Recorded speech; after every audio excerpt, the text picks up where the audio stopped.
Kalau ada orang yang tetap mau melakukan haknya dia, saya tidak larang ya. Jangan bilang Khalid Basalamah larang, sehingga lagi menyesatkan. Tidak. Silakan buat. Yang antum mau buat, silakan. Bebas. Gitu kan? Semua orang bertanggung jawab. Tugas saya menyampaikan saja.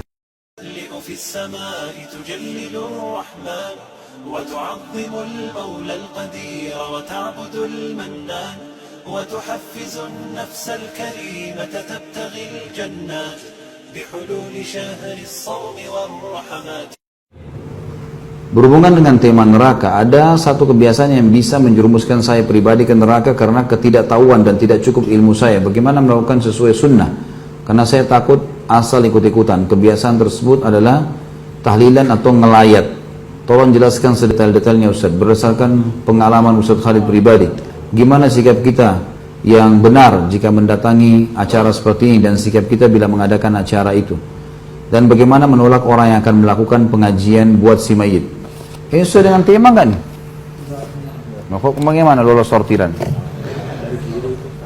Dari kiri? Dari sini kok. Membela diri Marwan ini. Ada malaikat yang catat.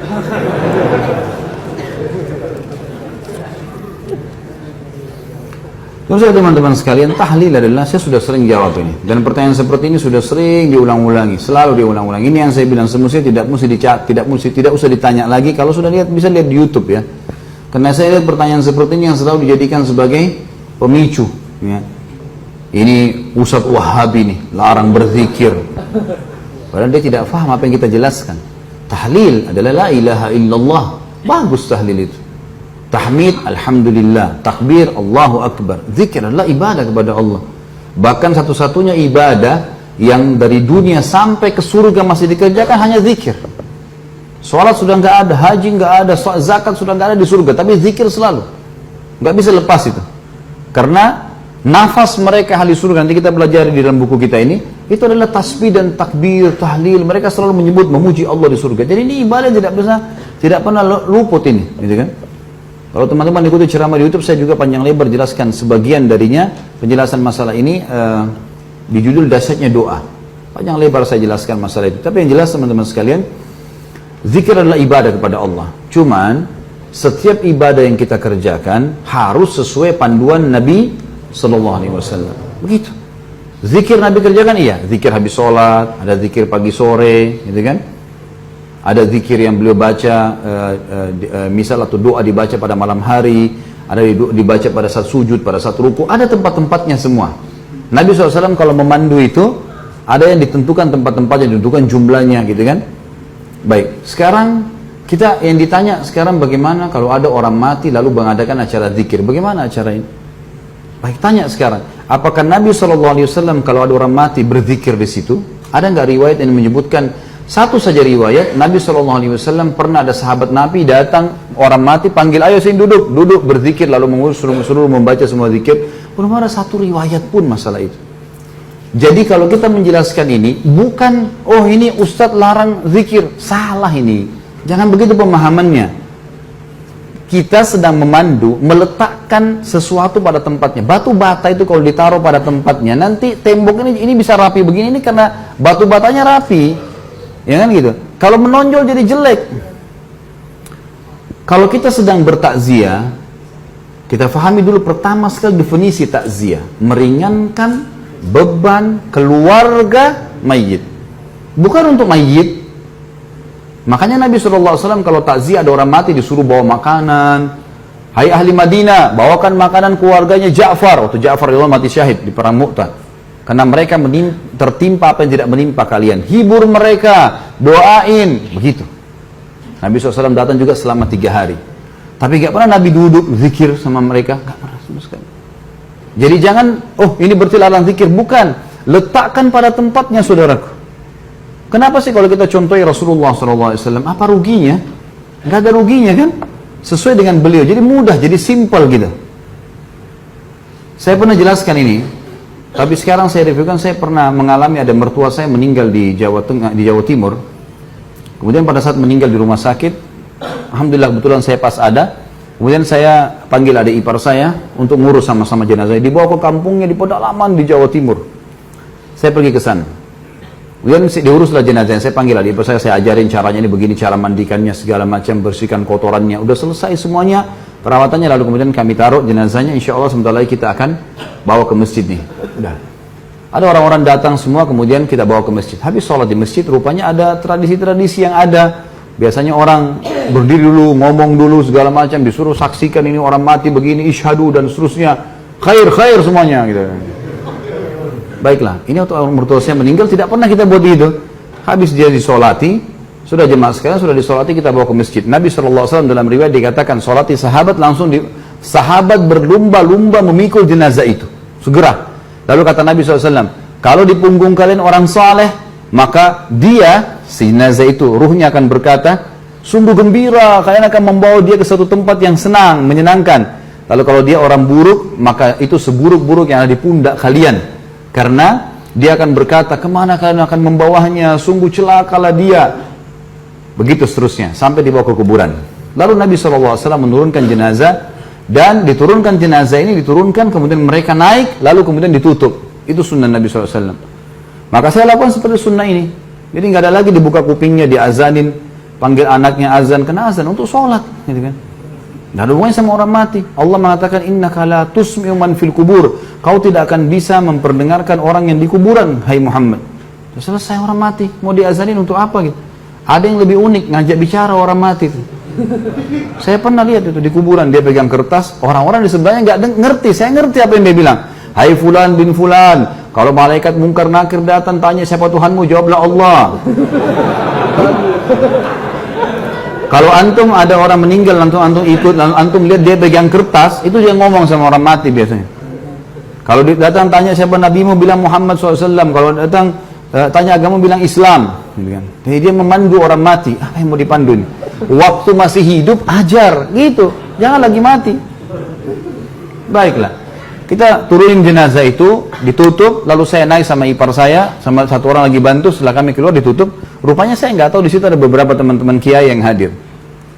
Kemudian setelah itu saya jalankan sunnah Nabi SAW. Apa sunnah Nabi? Nabi SAW waktu pernah mengubur sahabatnya, jenazah sahabatnya, langsung beliau berceramah tentang proses orang mukmin kalau ruhnya mati, maka akan datang 3 malaikat, kiri kanannya malaikat rahmah, membawakan kafan dari surga, malaikat maut dibunuh-bunuh kepalanya mengatakan, hai jiwa yang baik, keluarlah kepada pengampunan Tuhanmu. Lalu ruhnya keluar lebih mudah daripada air dari mulut kendi.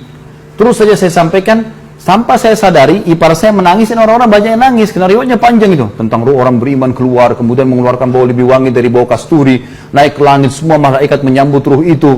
Kemudian terdengar Allah mengatakan, catatkan hambaku ini termasuk penghuni surga, kembalikan dia di dunia, di sana saya ciptakan, di sana pula saya bangkitkan. Lalu diantar ruhnya bersamaan jasadnya dimasukkan oleh kerabatnya.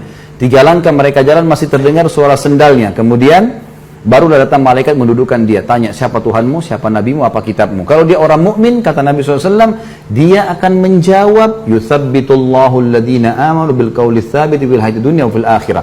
Allah akan menetapkan di lisan orang-orang beriman untuk menjawab di dunia dan di akhirat. Kata ulama tafsir, di dunia maksudnya adalah kalau ditanya kenapa kamu sholat, kenapa kamu puasa, kenapa kamu haji, kalau dia belajar wahyu dia bisa punya jawaban, gitu kan? Di akhirat maksudnya di kuburan. Kata Ibnu Abbas radhiyallahu anhuma dalam tafsir, ini adalah di kuburan, pertanyaan malaikat di kuburan.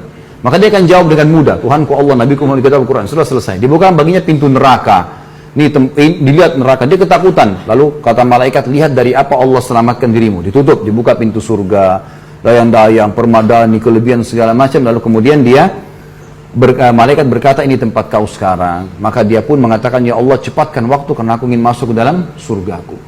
Lalu datang di sebelahnya orang yang tampan, wangi, bersih. Dia kagum. Dia bilang, siapa kamu ini? Sungguh sempurna ciptaan Allah pada dirimu. Dia mengatakan, saya amal soleh yang akan menemani kau sampai hari kiamat. Jadi ibadahnya, sholatnya, semuanya akan menemani dia. Kemudian setelah itu terdengar suara dari langit, Allah mengatakan, bentangkan kuburan hambaku ini seluas pandangan matanya, dan bentangkan jalan ke surganya setiap pagi dan petang. Maka jadilah kuburannya taman dari taman surga. Sebaliknya kalau dia orang kafir atau orang fasik, akan datang 3 malaikat, 2 malaikat penyiksa kiri kanannya membawakan kafan dari neraka, 1 malaikat mau dibunuh-bunuh kepalanya mengatakan, hai jiwa yang busuk, keluarlah kepada murka Tuhanmu. Lalu berserakan di tubuhnya, lalu malaikat menarik dengan keras secara paksa, seperti ibaratnya bulu domba yang dibasahkan lalu dililitkan di pohon berduri dan ditarik dengan keras sehingga berantakan bulu domba itu. Belum sesaat keluar ditangkap malaikat azab, dipakai kain kafan dari neraka, lalu dibawa ke atas. Belum tiba di langit pertama, semua malaikat menolak karena mengeluarkan bau busuk dari bau bangkai. Wa na'udzubillah. Lalu terdengar suara dari langit, Allah mengatakan, catatkan hambaku ini termasuk penghuni neraka. Kembalikan di dunia, karena saya di sana saya ciptakan, di sana saya akan bangkitkan. Lalu diantarlah bersama dengan jenazahnya diantar oleh kerabatnya. 3 langkah dia masih dengar, setelah itu telapak kaki mereka, setelah itu malaikat lain datang di kuburan mengatakan, mendudukan dia, tanya, siapa nabimu, siapa Tuhanmu, siapa nabimu, apa kitabmu. Dia tidak bisa jawab.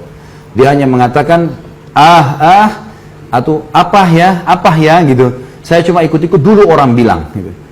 Walaupun dia orang muslim, tapi banyak dosanya, tidak sempat tobat begitu. Lalu dibukakan baginya pintu surga, dia kagum, tercium bau yang wangi. Lalu malaikat bilang, lihat dari apa kamu haramkan dirimu. Kamu bisa di sini, tinggal sholat, tinggal puasa, tinggal patuh, selesai, gitu kan? Masuk sini. Tapi ditutup sekarang. Ini tempat kau sekarang, neraka dibuka dengan siksaannya segala macam. Maka dia berdoa mengatakan, ya Allah jangan kau cepatkan waktu karena aku tidak ingin masuk ke dalam nerakaku. Lalu datang di sebelahnya orang yang buruk tampangnya, baunya busuk, menakutkan. Dia bilang, pergi kamu. Siapa kamu? Sungguh buruk ciptaan Allah pada dirimu. Maka dia mengatakan, saya amal buruknya akan menemani kau sampai hari kiamat. Kemudian datanglah malaikat yang tidak punya pendengaran dan penglihatan. Ini Allahu alam, Allah lebih tahu maknanya, tapi kita imani, gitu kan? Membawa sebuah besi yang kalau seluruh jin dan manusia bersatu untuk membalikkan, mereka tidak akan mampu. Yang akan dihantamkan ke kepala jenazah ini, kemudian dia hancur, lalu diutuhkan kembali, begitu terus sampai hari kiamat. Itu keadaannya. Maka riwayat ini saya sampaikan teman-teman sekalian, pada saat itu ternyata ada yang sempat menangis. Ya. Setelah itu kami pulang, dan saya bilang sebelum pulang, bapak-bapak sekalian, kami membuka rumah orang tua kami untuk takziah selama 3 hari. Sunnah Nabi SAW takziah itu adalah begini. Datang, doakan, sabarkan kami, dan lagi berminat membawa makanan silakan. Kami tidak siapkan makanan dan minuman. Karena sunnah Nabi SAW begitu. Alhamdulillah 3 hari itu nggak ada acara apa-apa, nggak ada ribut-ribut, nggak ada. Semua orang datang, doakan kita, pergi. Bawa makanan, pergi. Hanya banyak orang yang datang waktu itu. Tokoh-tokoh masyarakat datang terus ngobrol sama saya. Banyak yang bertanya masalah hukum. Sebelum saya pulang ke Surabaya, kemudian balik ke Jakarta waktu itu, ada beberapa tetangga, keluarga mertua saya mengatakan, kami selama ini hadapi kematian belum pernah seperti ini. Kami merasa 3 hari ini nggak ada beban. Dan sekarang seperti kami sudah ikhlas melepaskannya. Sebenarnya sunnah Nabi SAW. Tapi teman-teman sekalian, kalau ada orang yang tetap mau melakukan haknya dia, saya tidak larang ya. Jangan bilang Khalid Basalamah larang, sehingga lagi menyesatkan. Tidak. Silakan buat, yang antum mau buat silakan, bebas, gitu kan? Semua orang bertanggung jawab. Tugas saya menyampaikan saja, gitu kan? Berada di zona aman lebih baik daripada zona yang tidak aman, gitu kan? Walaupun anggap tidak haram, tapi minimal syubhat. Baik, ini sama saja. Lebih baik kita di zona aman. Ada perintah kerjakan, tidak ada tinggalkan. Sebatas itu saja. Allahu a'lam. في السماء تجلل الرحمن وتعظم المولى القدير وتعبد المنان وتحفز النفس الكريمة تبتغي الجنات بحلول شهر الصوم والرحمات والرضوان روح تلألئ في السماء تجلل الرحمن وتعظم المولى القدير وتعبد المنان وتحفز النفس الكريمة تبتغي الجنات بحلول